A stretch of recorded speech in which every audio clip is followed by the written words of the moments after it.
Fans de l'émission depuis toujours, Alexandra et Laura, les sœurs chiens et chats de cette 17e édition de Pékin Express, ont travaillé sur l'ensemble des saisons du jeu d'aventure et ont étudié tous les indices donnés, sans le vouloir, par la production, afin d'être préparées au mieux pour la compétition. Et elles ont fini par découvrir la destination de départ. Explication. Alexandra et Laura ne s'en cachent pas, elles sont des téléspectatrices assidues de Pékin Express, qui a débuté quand elles avaient 7 et 9 ans.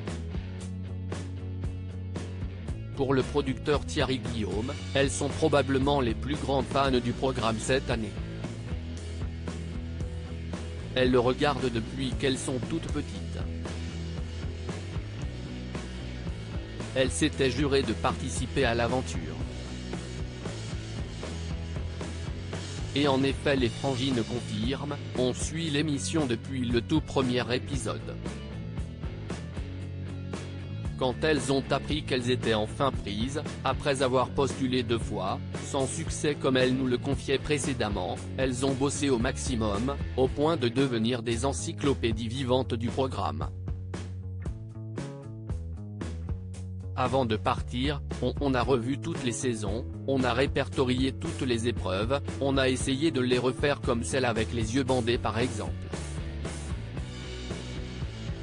On s'est beaucoup entraîné, on a appris les épreuves, les noms des binômes gagnants, le nom des routes par cœur, au cas où il y ait des questions.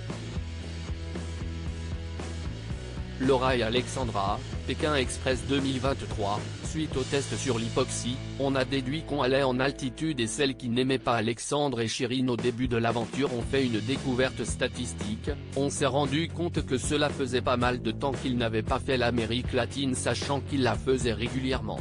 Explique Laura, la cadette. Un premier indice, mais elle n'en reste pas là. Suite aux tests médicaux, notamment celui sur l'hypoxie, qui évalue le niveau de tolérance à l'altitude lors d'un effort physique, note de la rédaction, on en a déduit qu'on allait en altitude. Quand on nous a dit qu'on passerait une nuit à 4200 mètres d'altitude, on a cherché sur internet les villes les plus hautes d'Amérique du Sud et on s'est rendu compte que c'était le cas de la capitale de la Bolivie, poursuit Laura qui a donné des bracelets aux locaux. Pékin Express, le choix secret, Laura a pris un mois de cours d'espagnol avant le départ pour la Bolivie.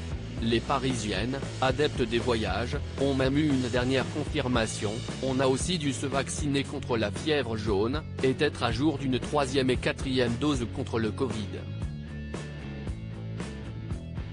Il n'y a plus que quelques pays où c'est nécessaire. Par déduction, on était sûr de débuter la course à La Paz, en Bolivie. Une première épreuve remportée donc par les sœurs, même si on ne savait pas où on irait ensuite, on avait pensé au Chili, au Pérou. Elles iront finalement au Paraguay et peut-être au Brésil si elles ne sont pas éliminées avant. Sûres de leur pronostic, elles se sont donc renseignées un maximum sur le pays et Laura, qui n'a jamais été une très bonne élève, assidue, et qui a un peu zappé, ses cours de langue a même pris un mois de cours d'espagnol pour se remettre à niveau. L'aînée, Alexandra, une tête qui a toujours été première de la classe, est quant à elle, parfaitement bilingue, d'autant plus qu'elle s'est perfectionnée grâce à un échange universitaire de 6 mois en Colombie pendant ses études. Les sœurs, partaient donc plus que préparées et avec quelques coups d'avance pour vivre le plus grand rêve de leur vie et pourquoi pas remporter l'aventure. À lire aussi Alexandra et Laura, Pékin Express 2023, s'insurgent contre les messages haineux qu'elles reçoivent.